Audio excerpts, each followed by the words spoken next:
Good morning, everyone. Today's coffee is brought to you by Kimball Productions, good friends of mine. Have you ever had writer's block? It's a common problem faced by, I would imagine, every single writer, creative writer out there. You get up to a point, you're not sure what to do next. Today we're going to talk about how to get over writer's block. Writer's block doesn't have to stop you. For a lot of young writers, it stops you completely. You get up to a certain point, you're like, I don't know what happens next, and it's easy to stop wanting to write because you're like, maybe I'm just not suited for this, maybe I don't really have it in me, I just can't get past this moment.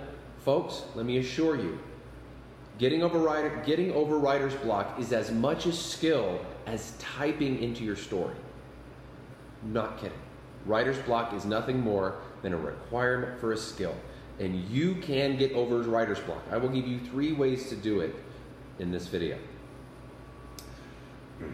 First is if you're in a moment and you're trying to figure out what to do in your story, explore the people and places around you. So the example I want to use is Timmy walks down the hallway, uses the key, unlocks his door, pushes it open, and finds 5 men in his apartment. Well, this was unexpected. That's interesting. What happens next? I don't know what happens next. Well, if I get into that moment and I don't quite know what I want to happen next, and maybe it's, is there a fight scene? Is there a conversation? Are they interrupted? I don't know what's supposed to happen. So I pause and I start describing each of the guys in the room. Maybe one guy is long blonde hair and he's got a nice suit and coat on, but maybe it's open, it kind of bulges. Another man has this old army coat on, and he's maybe, you start describing each of these guys. And maybe one of the guys is sitting in your favorite chair and he's got a nice gray pinstripe suit and coiffed hair, whatever. When I start describing my tiny apartment and the big men filling it, it gives my brain time to start exploring what's going to happen next. By exploring the environment and the people, sometimes that will tell me alone what's going to happen next. If I suddenly decide, my subconscious says, okay, the next guy we describe is this very wealthy, powerful looking guy sitting in my favorite chair, maybe he's there to talk.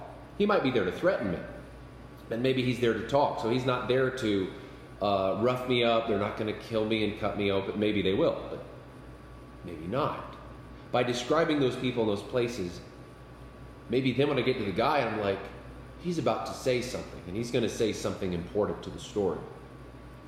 And then my creativity starts flowing, and then I start writing about what he's saying. I'm over my writer's block and moving forward. Try that. If you have a story you haven't written in a while because you're not sure what goes next, don't worry about what happens next. Go back and describe the people and the places around you. You might be surprised how that will tell you what happens next. Second thing. Rockefeller, the old, I believe it was the steel magnate. Every time, he was like, well, whether he did the steel or not, that may have been Morgan. But Rockefeller, every time he would face this big problem he couldn't have an immediate answer to in his brain, he would stop and he would go play solitaire. Seriously, he would stop. Wealthiest man in the planet, at least up to that point in history. Although I think there was a guy in the past who was like, anyway, ignoring history. He would go and play solitaire. He would go do something other than the problem facing him, and he would let his subconscious attack the issue. He would relax. He wouldn't sit there trying to solve the problem. He would focus solely on the game. For you, if you are coming up on a problem, go watch a movie and then come back. Go do laundry, come back. Go for a walk, come back. But when you go do those things, don't focus on, crap, what's supposed to happen in the book? What's supposed to happen? I don't know. Stop worrying about it. Go do something else. It's what I like to call rocking your mind. It's kind of like little armadillo. If you don't know what an armadillo is, it's a little creature that can ball up. And it's rolling along and it finds a little crack and gets stuck in the crack. Or a turtle. Maybe a turtle's a better example. Turtle's upside down and he's trying to get himself out of this tiny little crack in the concrete.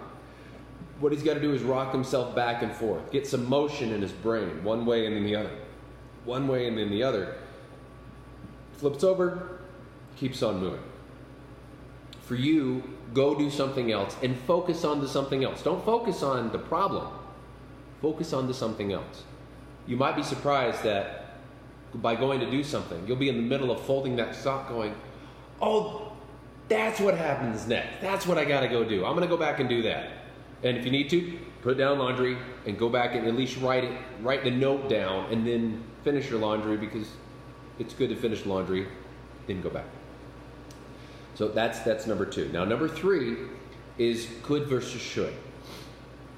What could you do versus what should you do? Now as writers, when we're in the middle of a scene, we sit there going, oh, what should happen next? What should happen next? Well, first of all, if you watched last week's video, you would know that the power of outlining can really help you avoid writer's block. However, I have been outlining and experienced writer's block while I was outlining or while I was writing a scene within an outline. So last week, outlines don't solve all your problems. However, go back and watch it, please. For today, for when you're writing something, stop worrying about what you should do in that moment. Start focusing on what you could do in that moment. Remember, the draft is all about the exploration of what could happen. Sitting in an intersection and a car passes by, followed by 3 police cars, and then a guy on a tricycle. Whoa, that's a could, and that's a really cool could. More importantly is that when you get caught up in the should, you stop writing, or you can stop writing, because you're too worried about the best option versus a good option. Writer's tip: leave the should for the outlining and for the editing. The could is what the drafting is about, because sometimes I've written a scene and what could happen happened and totally changed the outline, because it's like, wow, that would be really cool to see that through the rest of the story. For you, same principle. If you're getting caught up in what should happen, you're blocking yourself. You start focusing on what could happen. Let's go back to Timmy's apartment.